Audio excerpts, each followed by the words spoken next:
Good morning and welcome to Face the Nation. I'm John Dickerson. We begin today with Kentucky Republican Senator Rand Paul, who is in Salem, New Hampshire. Senator Paul, I want to start with presidential politics.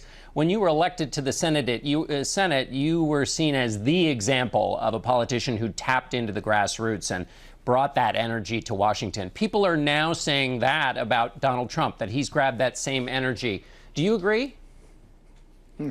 Well, I think if you give any candidate about $1 billion worth of free advertising, that might help them get their message out.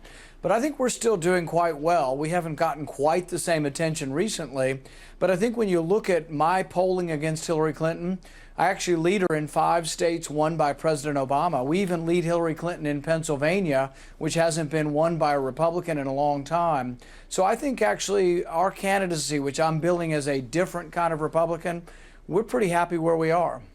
Do you think that in your candidacy that's a different kind of Republican, that you're bringing out different kinds of voters than the ones that have been attracted to Trump by that $1 billion of coverage that you talk about?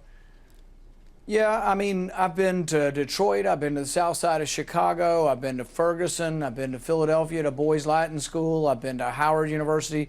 I am trying to say, you know what, I'm a different kind of Republican and that we need a more diverse Republican Party. So I think our strategies are slightly different as far as trying to how we grow the party.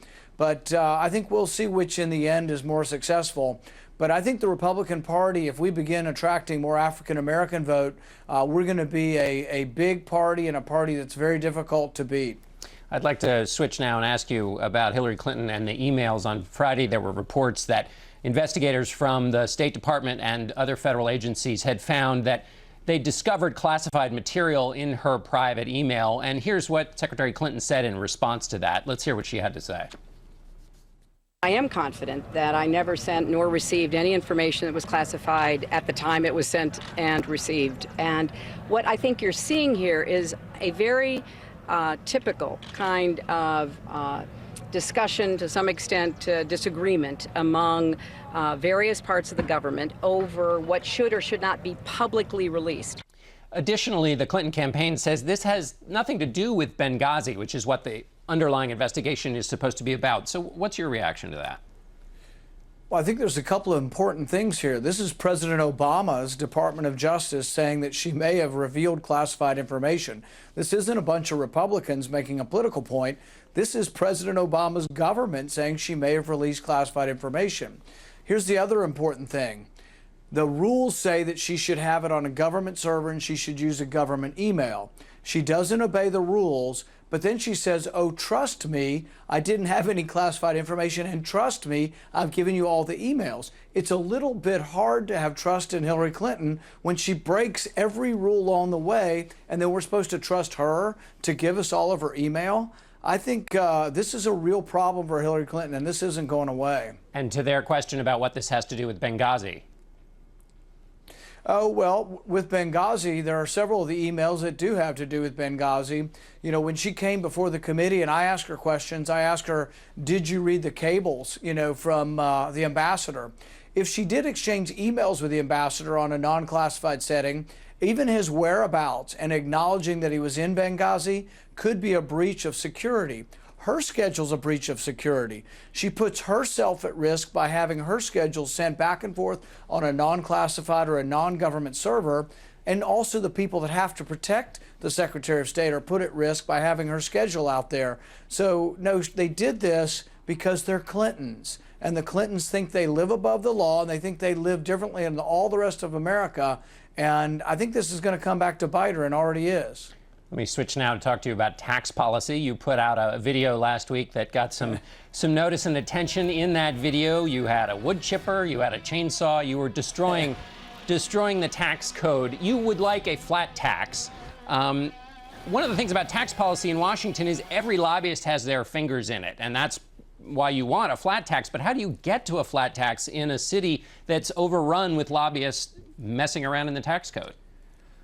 Well, you've got that right. The city is overrun with lobbyists, and they don't want a flat tax. They want to manipulate the system to help their customers. I want to get rid of the whole tax code, and I think that the 70,000-page tax code we have is chasing American jobs and chasing American companies overseas. You know, Burger King reincorporated in Canada. Canada's business tax is half ours. So I think what you do is get rid of all the favoritism, get rid of all the cronyism, and let's have one single rate, 14.5 for business, 14.5 for individuals. And the one thing we do that's different than any other flat tax, we get rid of the payroll tax. So if you're a worker and you make $40,000 a year, you're going to get $2,000 more in your paycheck with my flat tax. I'd like to switch now to ask you about some legislation you're putting forward about Planned Parenthood. Planned Parenthood's come under criticism recently for some of these videos. Planned Parenthood, in the videos where people at Planned Parenthood are talking about fetal tissue research. Planned Parenthood said they did nothing illegal, but you'd like to deny federal funding. How do you plan to do that? Well, the thing is as a physician, I watched this video of a physician and her callous sort of, disregard for anything human about life, and just to casually over whine and brie to say, oh, well, we manipulate the baby around so we can get the body parts out first, and then we crush the head at the end instead of at the beginning. I think even pro-choice people are horrified by this. I know a lot of people on the whole spectrum of the abortion issue. I don't talk to any pro-choice friends who are not horrified by this. Every bit of money that Planned Parenthood gets is already given to community health centers. Community health centers do everything Planned Parenthood does except for abortions. There's no reason for Planned Parenthood to get any federal money, and basically the things they are doing are unacceptable to a vast majority of people, pro-life or pro-choice. Unacceptable, but are they illegal, and will that help you get legislation through? Well, I don't think it's going to be, my legislation won't be about whether it's legal or not. Money can change hands for research purposes, but the thing is realize what this woman is saying. This woman is saying she manipulates the body around. Okay. Most babies present head first when they're being delivered. She's moving the baby around so the head is still in, trying not to crush the liver. She's talking cavalierly about harvesting baby parts.